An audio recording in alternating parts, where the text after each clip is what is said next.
Oh, hey yo, King Taylor. LXA, get it paid, boy. Ndikati one drop. Inini ndaisava serious rudo rwakazongoguma rwava serious neni. Ndechiti kana uri kundinyangira manje mufunge ndaiti kutamba mwanasikana. Ndichiti uchachinja pfungwa mwanasikana. Ndaitogara kuti mafanizi mwanasikana. Ndichitofunga kuti zvimwe kungoitisana. Zvaigoenda nepi ndaigoti handinyure ndakagokaruka ndonyura ndakarivara. Akutondipengesa bebi wacho zvaigoenda nepi ndaigoti handinyure ndakazokaruka ndonyura ndakarivara. Akutondipengesa bebi wacho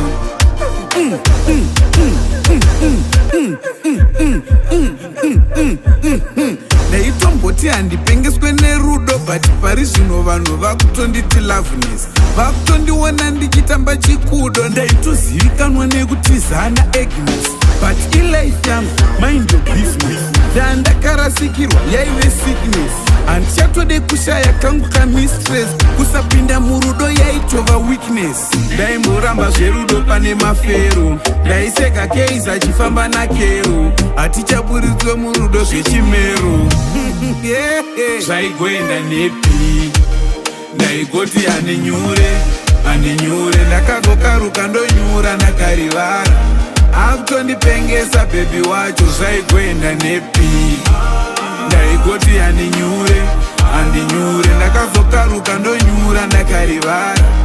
Akutondipengesa bebi wacho. Ndikati ndakabva kare ndichisaiza zverudo, but ndazofanana nechitini mumugodhi.